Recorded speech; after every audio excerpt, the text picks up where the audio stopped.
Hello दोस्तों, आपका अपना चैनल भीष्म अकादमी में स्वागत है। गाइज, आज हम जैसे कि आधुनिक काल का ये 13वां भाग लेकर आए हैं। इससे पहले हम लगभग 600 प्रश्नों को पढ़ चुके हैं, जो कि आधुनिक काल के 600 प्रश्नों को पढ़ चुके हैं।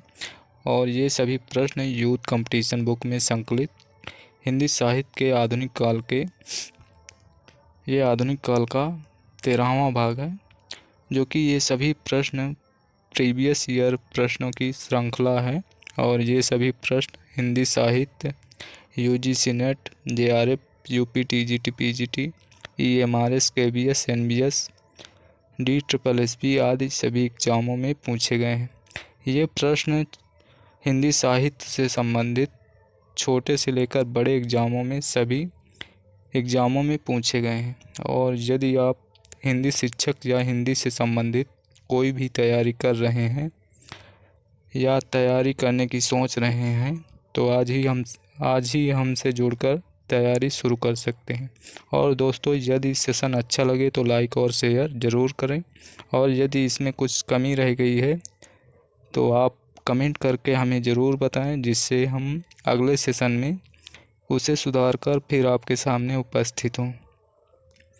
और यदि चैनल पर नए हैं तो सब्सक्राइब कर लीजिए चैनल, जिससे सबसे पहले नोटिफिकेशन आपको मिल सके। और यदि हमारी सभी वीडियो देखना चाहते हैं तो इसी सेशन के लास्ट में आपको प्लेलिस्ट का लिंक दिखाई देगा, उसमें क्लिक करके आप हमारे सभी वीडियो देख सकते हैं। तो चलिए देर न करते हुए सेशन की शुरुआत करते हैं। प्रश्न नंबर 531, कृतियों को क्रम से पहचानिए। चलिए देखते हैं। पल्लव है 1928 की, और गुंजन है 1932 की, और युगांत है 1936 की, और युगवाणी है 1939 की। तो इसका मतलब विकल्प ए ही सही है। इसका उत्तर विकल्प ए ही सही है। चलिए इसकी व्याख्या देखते हैं।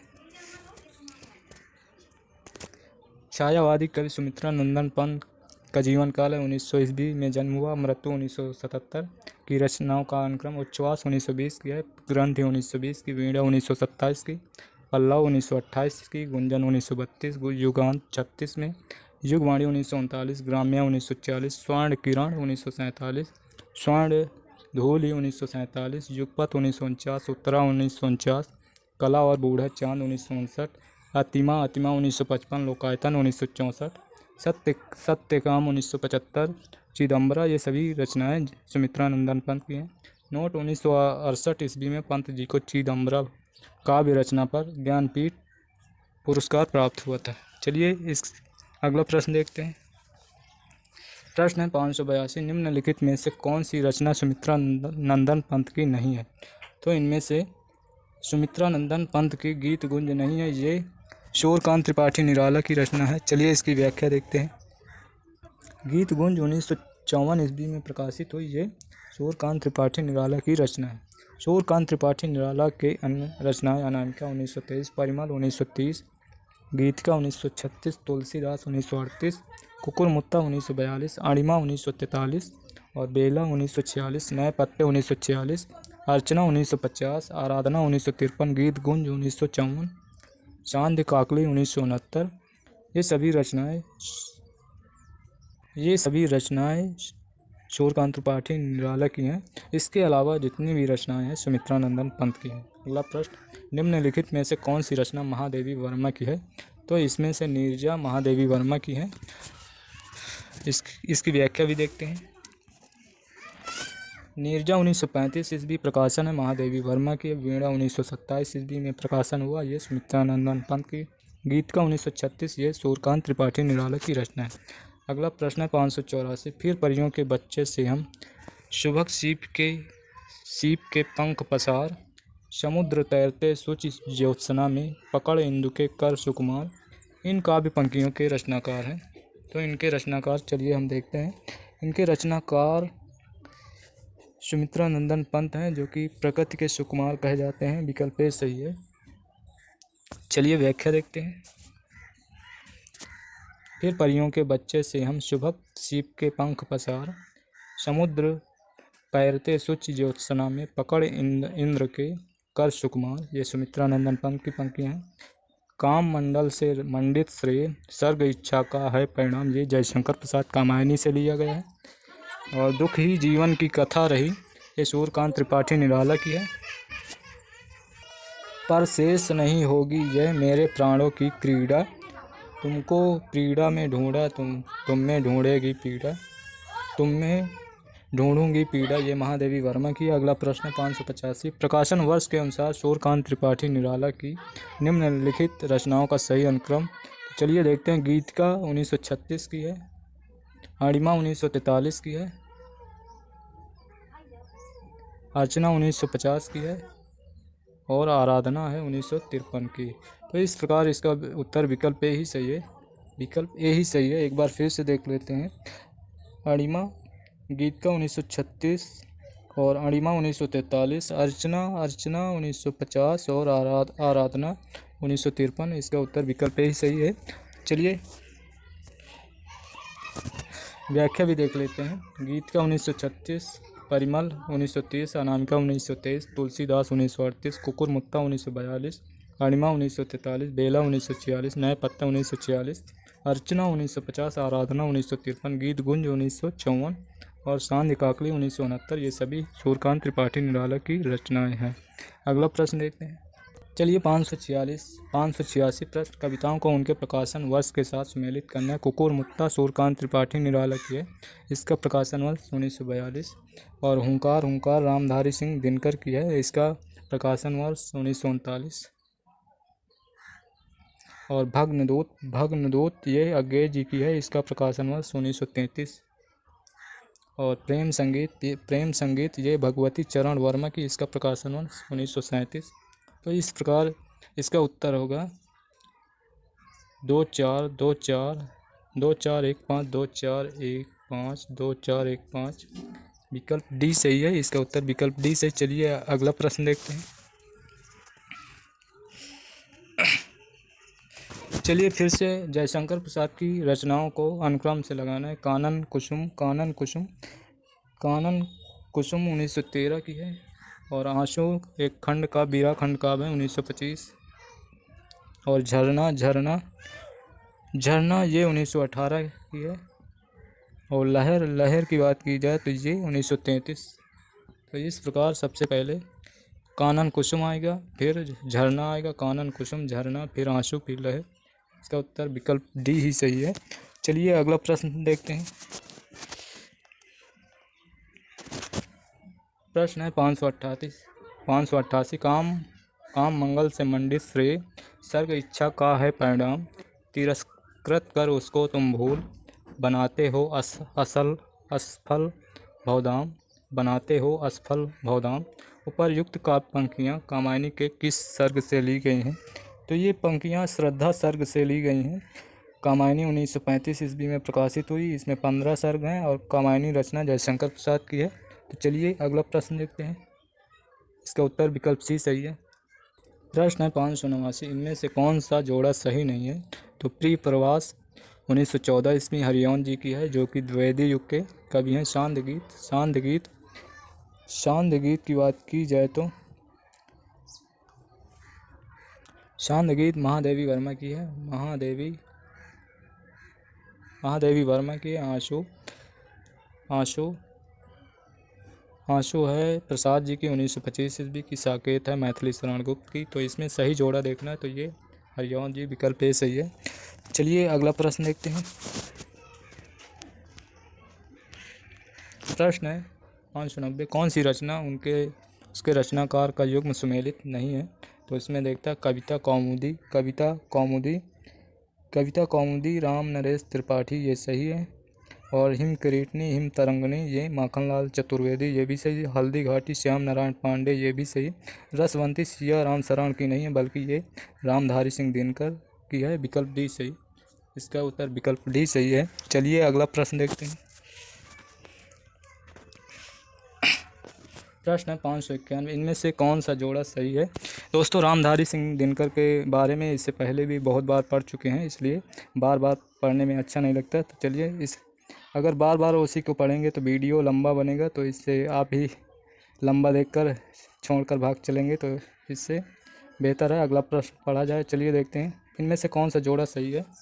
तो महादेवी कनिहार सही है और मैथिली शरण का कामायनी नहीं, इनके हैं साकेत जयद्रथ वध आदि रचनाएं मैथिली शरण गुप्त की हैं। जो कामायनी जयशंकर प्रसाद की अभी पढ़ ही चुके हैं इससे पहले। पंत की तोड़ती पत्थर, यही तोड़ती पत्थर है सूर्यकांत त्रिपाठी निराला की। तोड़ती पत्थर और गीत का कुकुर मुक्ता, ये सभी रचनाएं सूर्यकांत त्रिपाठी निराला की हैं। और साकेत मैथिली शरण गुप्त की हैं। तो इसमें से विकल्प ए ही सही है, सही जोड़ा विकल्प ए है। तो चलिए अगला प्रश्न देखते हैं। प्रश्न 592, कौन सा छायावादी कवि नहीं है।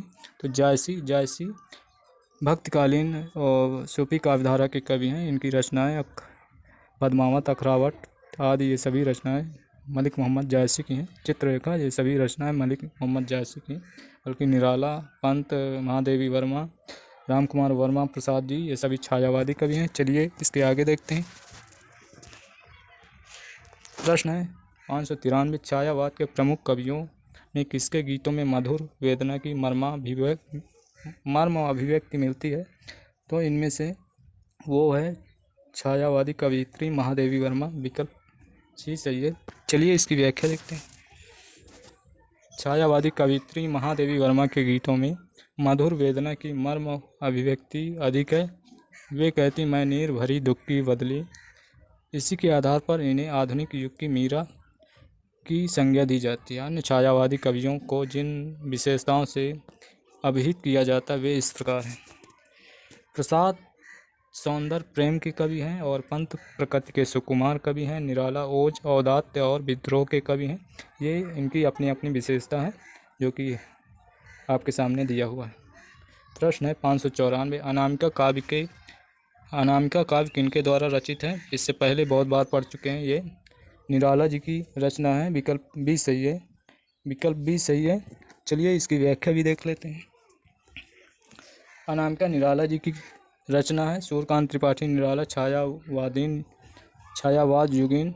अन्य रचनाएं इनकी परिमल, गीत का तुलसीदास, ये सभी निराला जी की रचनाएं हैं। अगला प्रश्न 595, छायावाद की पहली रचना मानी जाती है। छायावाद की पहली रचना जयशंकर प्रसाद की 1918 में प्रकाशित झरना है। विकल्प डी सही है। विकल्प डी सही है। चलिए इसकी व्याख्या भी देख लीजिए। छायावाद की पहली रचना झरना मानी जाती है। ये आचार्य रामचंद्र शुक्ल ने छायावाद का प्रारंभ 1918 ईस्वी से माना है, क्योंकि छायावाद के प्रमुख कवियों में पंत, प्रसाद, निराला अपनी रचनाएं लगभग इसी वर्ष पूर्व लिखना प्रारंभ किया था। 1918 में प्रसाद का झरना प्रकाशित हो चुका था तथा निराला की प्रसिद्ध कविता जूही की कली 1916 में प्रकाशित हुई थी। पंत के पल्लव की कुछ कविताएं 1918 में प्रकाशित हो चुकी थी। प्रसाद की कामायनी 1935 में प्रकाशित हुई थी। अगला प्रश्न है 596, कौन सी रचना महादेवी वर्मा की नहीं है। तो इनमें से आंगन के पार द्वार, ये शायद अज्ञेय जी का है। हाँ, ये अज्ञेय जी का ही है, एग्जैक्ट अज्ञेय जी का है। आंगन के पार द्वार, विकल्प सी सही है। चलिए इसकी व्याख्या भी देख लेते हैं। आंगन के पार द्वार अज्ञेय जी की रचना है, जबकि जामा में ज्ञानपीठ पुरस्कार मिला था महादेवी वर्मा को 1982 ईस्वी में। दीपशिखा और निर्जय, ये सभी रचनाएं महादेवी वर्मा से संबंधित हैं। चलिए अगला प्रश्न देखते हैं। प्रश्न है 597, परिमल किस कवि की रचना है। परिमल सूर्यकांत त्रिपाठी निराला की रचना है। विकल्प डी सही है। तो चलिए इसकी व्याख्या भी देख लेते हैं। परिमल सूर्यकांत त्रिपाठी निराला की प्रतिवादी रचना है। इनकी अन्य रचनाएं हैं अनामिका, गीत का तुलसीदास एवं राम की शक्ति पूजा, ये सभी रचनाएं सूर्यकांत त्रिपाठी निराला की हैं। जबकि साकेत, यशोधरा, द्वापर, विष्णु प्रिया, ये सभी रचनाएं मैथिली शरण गुप्त की हैं। चलिए अगला प्रश्न देखते हैं। प्रश्न है 598, जयशंकर प्रसाद की कामायनी की भाषा है। जयशंकर प्रसाद की स्वाभाविक सी बात है, ये छायावादी युग की रचना है, तो ये खड़ी बोली की रचना है। विकल्प डी सही है। विकल्प डी सही है। चलिए इसकी व्याख्या भी देख लेते हैं। कामायनी खड़ी बोली की रचना है। और इसका प्रकाशन वर्ष 1935 वर्ष। इसमें 15 सर्ग हैं और ये महाकाव्य है। इनकी अन्य रचनाएं आंसू लहर हिंदी खड़ी बोली में से रची गई हैं। अगला प्रश्न है 599 गीतिका के रचनाकार हैं। ये गीतिका का प्रकाशन वर्ष 1936 ईस्वी है। ये सूर्यकांत त्रिपाठी निराला की रचना है। इसका उत्तर विकल्प सी सही है। चलिए अगला प्रश्न देखते हैं। प्रश्न है 600 रविंद्र कविता कानन के लेखक हैं। रविंद्र कविता कानन के लेखक हैं। तो रविंद्र कविता कानन के लेखक सूर्यकांत त्रिपाठी निराला। इसका भी उत्तर विकल्प ए सूर्यकांत त्रिपाठी निराला है। चलिए इसकी व्याख्या देख लेते हैं। रविंद्र कविता कानन के लेखक महाप्राण सूर्यकांत त्रिपाठी निराला है। निराला जी की अन्य रचनाएं अनामिका, परिमल गीतिका, तुलसीदास जोही की कली गीतिका, अणिमा, सरोज स्मृति, राम की शक्ति पूजा, कुकुरमुत्ता, ये सभी रचनाएं सूर्यकांत त्रिपाठी निराला की हैं। चलिए अगला प्रश्न देखते हैं। प्रश्न है 601 कौन सी रचना महाकाव्य नहीं है? पल्लव नहीं है। इसका उत्तर विकल्प डी सही है। चलिए व्याख्या देखते हैं। पल्लव छायावादी कवि सुमित्रा नंदन पंत द्वारा लिखी गई प्रारंभिक काव्य कृति है। ये महाकाव्य नहीं है। जबकि जयशंकर प्रसाद द्वारा रचित कामायनी छायावादी महाकाव्य तथा अपने समय की श्रेष्ठतम कृति है। राष्ट्र कवि मैथिली शरण गुप्त द्वारा रचित साकेत तथा अयोध्या सिंह हरिऔध उपाध्याय द्वारा रचित प्रिय प्रवास महाकाव्यात्मक काव्य कृतियाँ हैं। अगला प्रश्न देखते हैं। प्रश्न है 602 निम्नलिखित में से कौन सा कथन असत्य है? तो इनमें से पंत भारतेंदु युग के लेखक हैं, ये एकदम गलत है। ये पंत सुमित्रानंदन पंत छायावादी कवि हैं, ये तो आप सभी जानते ही होंगे। तो इसका उत्तर प्रश्न के अनुसार यही असत्य है। इसका उत्तर विकल्प डी सही है। चलिए व्याख्या देखते हैं। सुमित्रानंदन पंत छायावादी युग के प्रमुख कवि हैं।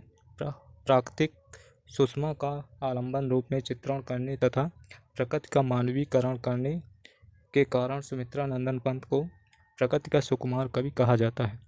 पंत पल्लव पंत की रचना है और ये 1928 ईस्वी में प्रकाशित हुई है। लोकायतन पंत की महाकाव्यात्मक काव्य ग्रंथ है। अगला प्रश्न है 603 निराला की अंतिम कविता है। निराला की अंतिम कविता है पत्रोत्कंठित जीवन का विष बुझा हुआ है। ये निराला जी की अंतिम कृति है। तो इसका उत्तर विकल्प डी सही है। चलिए व्याख्या देखते हैं। महाकवि सूर्यकांत त्रिपाठी निराला की अंतिम काव्य रचना है पत्रोत्कंठित जीवन का विष बुझा हुआ है। ये निराला जी की अंतिम काव्य रचना है। निराला की यह कविता सांध्य काकली में संकलित है। निराला ने 1936 ईस्वी में महाकाव्यात्मक कविता राम की शक्ति पूजा की तथा 1938 में तुलसीदास की रचना की। अगला प्रश्न है 604 महादेवी वर्मा का प्रथम काव्य संकलन है। तो इनका प्रथम काव्य संकलन है निहार। इनका प्रथम काव्य संकलन है जो कि इसका प्रकाशन 1930 ईस्वी में हुआ था। चलिए व्याख्या देखते हैं। आधुनिक युग की मीरा के रूप में प्रसिद्ध महादेवी वर्मा ने अपना प्रथम काव्य संग्रह निहार 1930 ईस्वी में लिखा। रश्मि नीरजा सांध्य गीत यामा महादेवी वर्मा द्वारा रचित अन्य काव्य कृतियाँ हैं और निहार की भूमिका हरिऔध ने लिखा था। प्रश्न है अगला कला और बूढ़ा चांद के लेखक हैं। कला और बूढ़ा चांद के लेखक सुमित्रानंदन पंत हैं। विकल्प बी सही है। चलिए इसकी व्याख्या देखते हैं। कला और बूढ़ा चांद स्वर्ण किरण स्वर्ण धूल वीणा एवं उत्तरा छायावादी कवि सुमित्रानंदन पंत के अरविंद दर्शन से प्रभावित काव्य रचनाएं हैं। मानसी छाया ज्योत्सना युग पुरुष ये सभी सुमित्रानंदन पंत के रचित नाटक हैं। अगला प्रश्न है 606 प्रश्न है 606 स्वच्छंदतावाद की विशेषता नहीं है। तो स्वच्छंदतावाद की विशेषता ब्रज भाषा में रचना, ये विकल्प डी नहीं है। चलिए इसकी व्याख्या देखते हैं।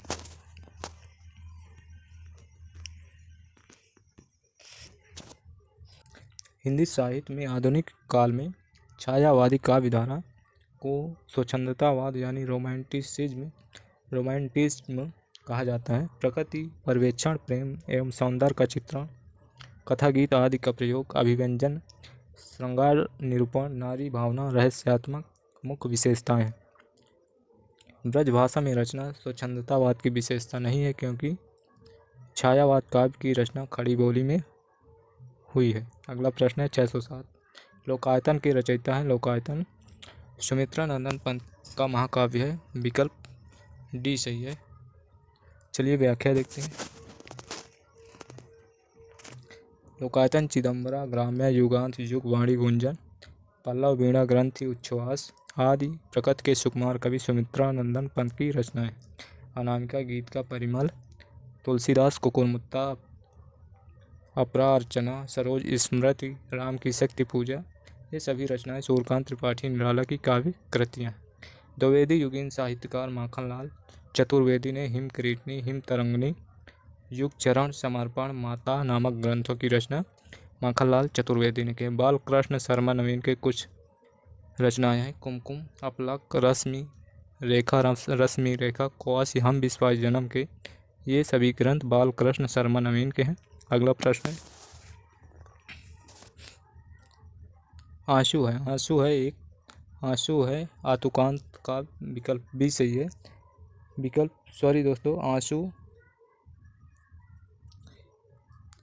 आंसू एक मुक्तक काव्य संकलन है। विकल्प ए सही है। चलिए व्याख्या देखते हैं। जयशंकर प्रसाद द्वारा रचित आंसू मुक्तक काव्य शैली का बिरह काव्य है। कामायनी जयशंकर प्रसाद द्वारा रचित छायावादी महाकाव्य तथा अपने युग की श्रेष्ठतम कृति है। कामायनी। झरना लहर, उर्वशी, करुणालय, प्रेम पथिक, कानन कुसुम, महाराणा का महत्व आदि जयशंकर प्रसाद की अन्य रचनाएं हैं। अगला प्रश्न है 609। उर्मिला किसका प्रबंध काव्य है? तो उर्मिला बाल कृष्ण शर्मा नवीन का प्रबंध काव्य है। विकल्प सी सही है। चलिए व्याख्या देखते हैं। उर्मिला छायावाद युग के राष्ट्रीय सांस्कृतिक काव्यधारा के प्रमुख कवि बाल कृष्ण शर्मा द्वारा रचित काव्य ग्रंथ है। कुमकुम, अपलक, रश्मि रेखा, कौश, हम विश्वास जन्म के, प्राणार्पण, विनोबा स्तवन आदि ये सभी बाल कृष्ण शर्मा नवीन की अन्य रचनाएं। छायावाद युग के अन्य कवि नरेंद्र शर्मा की प्रसिद्ध काव्य कृतियाँ पलाश वन, प्रवासी के गीत, ये सभी नरेंद्र शर्मा के काव्य कृतियाँ हैं। अगला प्रश्न देखते हैं। प्रश्न है 610। कविता में रहस्य दर्शन से परिपूर्ण अत्यंत भावुकता भरी रचनाएं करने वाला जो रचनाकार अपने रेखा चित्रों में अत्यंत स्पष्ट एवं यथार्थ चित्रण कर्ता के रूप में प्रकाशित हुआ, उसका नाम है महादेवी वर्मा। विकल्प बी सही। चलिए अगला प्रश्न देखते हैं। प्रश्न है 611। कामायनी की रचना के बाद उस धारा का कोई और श्रेष्ठ महाकाव्य फिर क्यों नहीं रचा गया? क्योंकि उस कोट की रचना का शीर्ष शिखर कामायनी हो चुकी थी। इसका उत्तर विकल्प बी सही है। चलिए इसकी व्याख्या देखते हैं। कामायनी की रचना के बाद उस धारा का कोई और श्रेष्ठ महाकाव्य फिर नहीं रचा गया, क्योंकि उस कोट की रचना का शीर्ष शिखर कामायनी हो चुकी थी। अगला प्रश्न 612। यदि श्रद्धा और मनु अर्थात मनन के सहयोग से मानवता का विकास रूपक है तो भी बड़ा भावमय और श्लाघ्य है, ये कथन किसका है? तो ये कथन है जयशंकर प्रसाद का। विकल्प सी सही है। चलिए इसकी व्याख्या भी देख लेते हैं। जयशंकर प्रसाद का ये कथन, यदि श्रद्धा और मन अर्थात मनन के सहयोग से मानवता का विकास रूपक है तो भी बड़ा भावमय और श्लाघ्य है। अगला प्रश्न है 613। प्रकृति का जो सूक्ष्म चित्रण सुमित्रा नंदन पंत जी की कविताओं में मिलता है वैसा अन्यत्र क्यों नहीं मिलता? तो चलिए देखते हैं।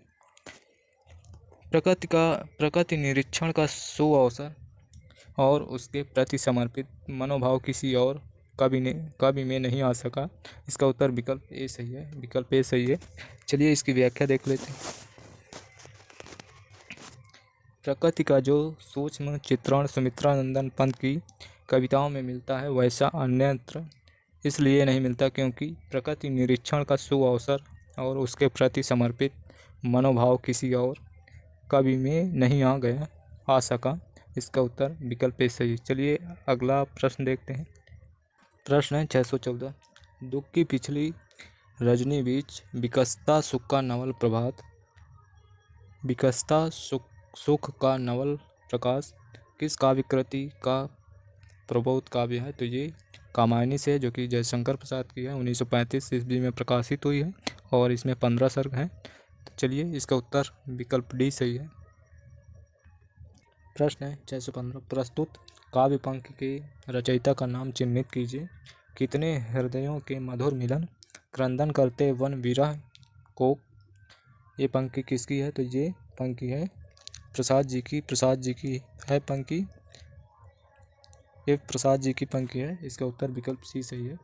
चलिए व्याख्या देखते हैं। पंत की पंक्ति अरुण अधरों की पल्लव पात मोतियों साहिलता हिमहास, ये पंत जी की है। महादेवी वर्मा की वे मुस्कुराते फूल नहीं जिनको आता है मुरझाना, वे तारों के दीप नहीं, मुरझाना वे तारों के दीप नहीं। अगली पंक्ति है मेरा अनुराग फैलने दो, मेरा अनुराग फैलने दो नभ के अभिनव कलरव में बन किरण कभी आ जाना, ये प्रसाद जी की है। निराला जी की होगी जय हे पुरुषोत्तम नवीन, ये सूर्यकांत त्रिपाठी निराला की। अगला प्रश्न है असत्य कथन को चिन्हित कीजिए। तो श्रद्धा कामायनी का तीसरा सर्ग है, ये सही है। राम की शक्ति पूजा राम कथा से संबंधित है, ये भी सही है। और कुकुर मुत्ता में छायावादी शब्दावली का निषेध है, ये भी सही। अंधेरे में कविता चांद का मुँह टेढ़ा में संकलित है, ये गलत है। इसका उत्तर विकल्प डी सही है, विकल्प डी सही। चलिए व्याख्या देखते हैं। अंधेरे में कविता चांद का मुँह टेढ़ा में संकलित नहीं है, ये कथन असत्य है। जबकि श्रद्धा कामायनी का तीसरा सर्ग है, राम की शक्ति पूजा राम कथा से संबंधित है। कुकुर मुत्ता में छायावादी शब्दावली का निषेध है, ये सभी कथन सत्य है। अंधेरे में मुक्ति बोध की लंबी कविता है, जो कि चांद का मुँह टेढ़ा है, कविता संग्रह में संकलित है, जिसमें भूल गलती ब्रह्म राक्षस लकड़ी का रावण डूबता चांद मुझे पुकारती हुई पुकार मुझे याद आते हैं मुझे मालूम नहीं आदि कविताएं संग्रहित है। अगला प्रश्न है हिंदी गद्य में जब प्रगतिशीलता से प्रेरित रचनाएं हो रही थी तब कविता में छायावाद अपने शिखर पर था। उस विशेष काल का एक उत्कृष्ट काव्य कृति थी, वो रचना है पल्लव 1928 ईस्वी की सुमित्रा नंदन पंत की है। इसे छायावाद का मैनिफेस्टो यानी कि घोषणा पत्र कहा जाता है। इसका उत्तर विकल्प ए सही है। चलिए अगला प्रश्न देखते हैं। प्रश्न है 618। सुमित्रा नंदन पंत की किस रचना को छायावाद का मैनिफेस्टो कहा जाता है? वही रचना है 1928 की पल्लव, विकल्प बी सही है। चलिए व्याख्या देखते हैं। सुमित्रा नंदन पंत की रचना पल्लव 1928 को छायावाद का मैनिफेस्टो यानी कि घोषणा पत्र कहा जाता है। प्रश्न में मैनिफेस्टो के स्थान पर फैनिफेस्टो छप गया, जो कि त्रुटिपूर्ण है यानी कि गलत है। उच्छ्वास 1920 ईस्वी को सुमित्रा नंदन पंत की प्रथम छायावादी रचना स्वीकार किया जाता है और गुंजन 1932, ग्राम्या 1940 तथा लोकायतन 1964 ईस्वी, जो कि ये महाकाव्य है पंत जी की, ये सभी रचनाएं हैं। पंत जी को संवेदनशील इंद्रिय बोध का कवि कहा जाता है। अगला प्रश्न 619। कौन सी रचना सूर्यकांत त्रिपाठी निराला की नहीं है? तो इनमें से निशीथ ये सूर्यकांत त्रिपाठी निराला की नहीं है, बल्कि ये राम कुमार वर्मा की है। इसका उत्तर विकल्प डी सही है। निशीथ राम कुमार वर्मा की रचना है।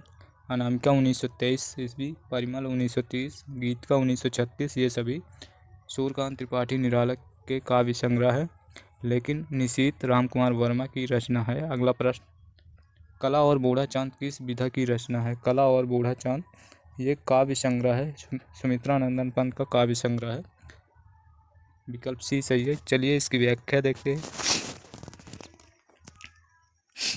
कला और बूढ़ा चांद सुमित्रा नंदन पंत का काव्य संग्रह है। इनके अन्य काव्य संग्रह वीणा पल्लव, चिदंबरा, लोकायतन, युगपथ, स्वर्ण किरण, स्वर्ण धूलि, ये सभी रचनाएं सुमित्रानंदन पंत की हैं। अगला प्रश्न 621, निम्नलिखित रचनाओं को उनके रचयिताओं के साथ सम्मिलित कीजिए। तो चलिए, वन मेला सूर्यकांत त्रिपाठी, वन बेला सूर्यकांत त्रिपाठी निराला की रचना है। उत्तरा सुमित्रानंदन पंत की है। और परिक्रमा है महादेवी वर्मा की। चित्राधार है जयशंकर प्रसाद की। तो इसका उत्तर होगा 2, 3, 4, 5, 2, 3, 4, 5। विकल्प बी सही है। इसका उत्तर विकल्प बी सही है। दोस्तों, आज की क्लास यहीं ख़त्म करेंगे और आपसे लेंगे इजाज़त। इससे पहले आप सभी से रिक्वेस्ट करेंगे कि यदि सेशन अच्छा लगा हो तो लाइक और शेयर ज़रूर करें, और यदि कोई कमी रह गई हो तो इसमें कमेंट ज़रूर करें, क्या कमी रह गई, हम उसको ज़रूर सुधार करेंगे। सुधार करके अगले सेशन में फिर आपके सामने उपस्थित होंगे। और यदि सेशन अच्छा लगा तो लाइक और ज़रूर करेंगे, और यदि चैनल पर नए हैं तो सब्सक्राइब कर ले, जिससे सबसे पहले नोटिफिकेशन आपको मिल सके। और यदि हमारे सभी वीडियो देखना चाहते हैं तो अभी आपको प्लेलिस्ट का लिंक दिखाई देगा, उसमें आप क्लिक करके हमारे सभी वीडियो देख सकते हैं। तो चलिए, फिर मिलते हैं नेक्स्ट सेशन में। धन्यवाद। जय हिंद, जय भारत, वंदे मातरम।